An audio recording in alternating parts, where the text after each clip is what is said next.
Ayan guys, ibabalik na natin. Na yung mga ganitong talim pwede natin gasain pala. Babaklasin lang natin yung mga plastic niya. Sa Biblia, mayroong sinasabi na si Hari Ezekiel para ang Jerusalem magkaroon ng patubig, nagpagawa po siya ng isang kuweba na dadaan doon yung patubig kasi maraming kaaway ang mga Israelita ng Arab. Ang tawag dito ay yung Kahit di masyadong may kit, sakto daw. tunnel. Isang tunnel po ito na ang haba ay 1,740 feet long. Sinasabi po ito sa Biblia sa aklat ng Hari sa panahon ni Hari Ezekiel. Ikalawang Hari 20 mga kapatid, masahin natin kapatid.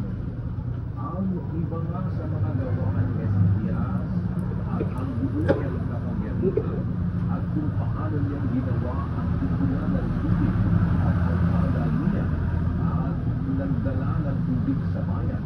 Hindi ba nangasusulat sa aklat ng mga alaala sa mga hari sa Buda? Sinasabi sa aklat ng hari na hindi ba yung mga ginawa ni Hezekiah na hari? Hari po ito sa Israel.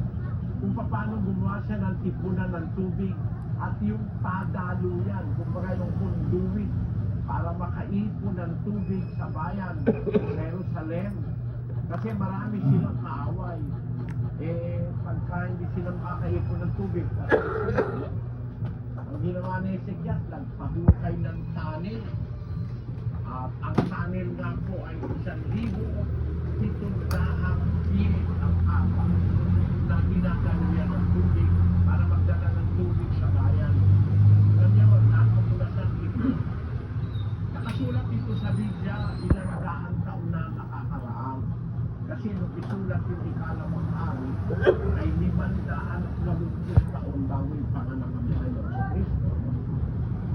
The book of 2 Kings was written 580 BC more or less. Kaya nakasulat doon na nagpagawa si Ezekiel na padalo na ng tubig at ipunan ng tubig. Matulad sa pa naman noong 1880 nagkaraan ng mahigit 2,000 noon nasa Biblia natin na existing pa yung pinagawa ni Haring Ezekiel. At ito po yun, makita natin yung Ezekiel na doon po nataan ng tubig. Nakikita nyo yan, magulang ang pinakulugan. Kaya ang tubig dumadaan malinis, hindi narurumihan, nakakarating sa bayan. Ayan, 1,740 feet. Yan po dito daan ang pinagawa ni Hari Ezekiel. 530 meters ang length para makarating sa tubig doon sa bayan. May ginawa ko yan, di ba pinangapatak kayo ng tubig? Natuklasan niya noong 1880. Yung natuklasan niya. Ito yung sinasabi sa record sa Biblia.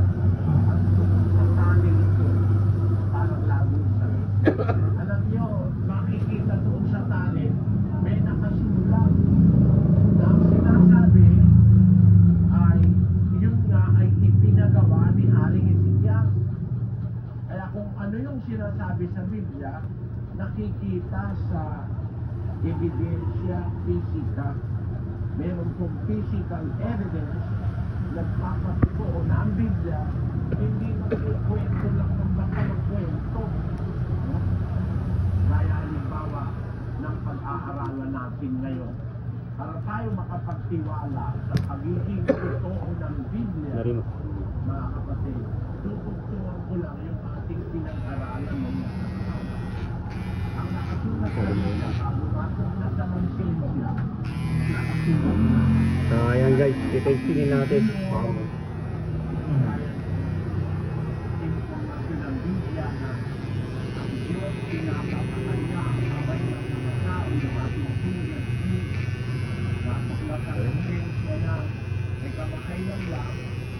Ayan guys, Iba-iba ang fingerprint. walang daya. Yung ginamit na pag-aaral ni Galco, yung 1892, The Science of Fingerprinting.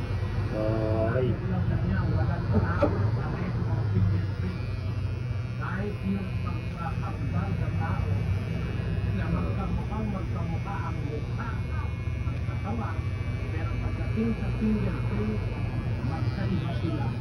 Yung kasi ang individual na tatak ng Diyos para sa isang individual na tao. Hindi po nagbabago yung Magandang hapon po. fingerprints ng tao. Kahit